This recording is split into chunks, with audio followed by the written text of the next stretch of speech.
Hello, I'm Bill Bullard with RCAF USA, the voice of the independent cattle producer in the United States of America. Well, here's a short history on meat labeling. In 1906, Congress passed a Federal Meat Inspection Act that directed the U.S. Department of Agriculture, or USDA, to ensure that no meat products, imported or domestic, bear any false statement regarding its origin. And in 1930, Congress passed the Tariff Act that required all imported goods, including meat, to be labeled as to its country of origin.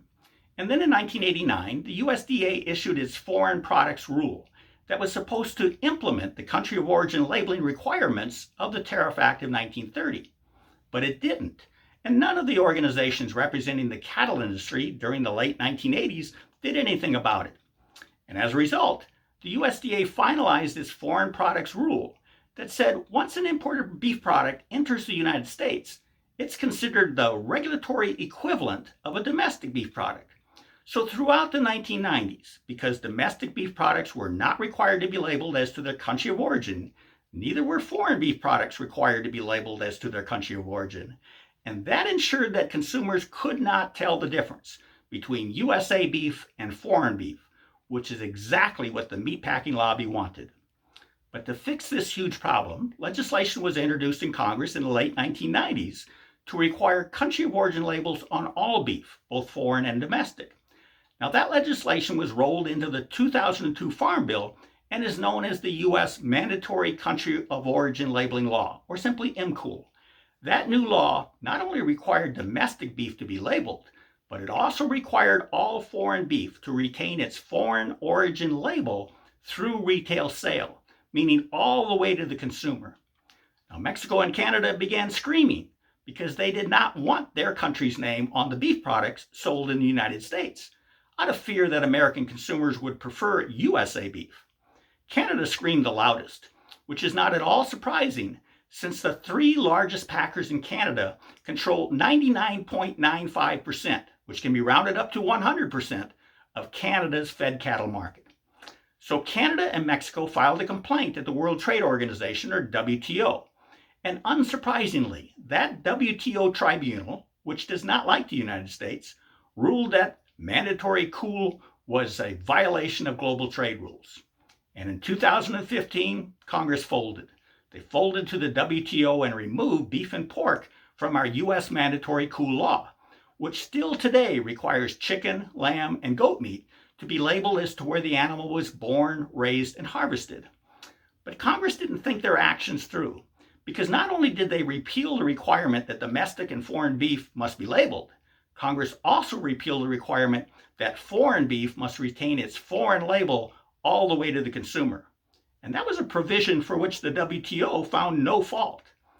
And so Congress sent the United States back in time, back before the 2002 passage of mandatory COOL, back to the time when USDA considered foreign beef the regulatory equivalent of domestic beef. And it's clear today that together Congress and the USDA created this mess, which was aptly articulated by the White House as a problem in which most grass-fed beef labeled product of the USA is actually raised and slaughtered in foreign countries and then imported to the United States. So now Congress, the administration, and the powerful meatpacking lobby has developed a strategy for training the monkey. The monkey, of course, is us. Rather than to fix the real problem that they created, that is, that consumers cannot distinguish foreign beef from USA beef in their own grocery stores, they want to convince all of us that we should focus only on the symptom of the problem, and that is that USDA allows some foreign beef to be labeled as a product of the USA. And of course, their plan is to do what the meatpacking lobby has been asking for all along, to develop a voluntary labeling program where no one is required to label anything. And to train their monkey, that being us, they're creating all kinds of hype about how their ongoing efforts are going to help consumers and producers, and they want all cattle producers to jump into their arena. Well, we're not going there, and neither should you. Instead, you should call your senators and representatives and tell them the solution to the misuse of the product of USA label must be to restore mandatory country of origin labeling on all beef sold in America, period. You need to fight back. They're taking us for monkeys.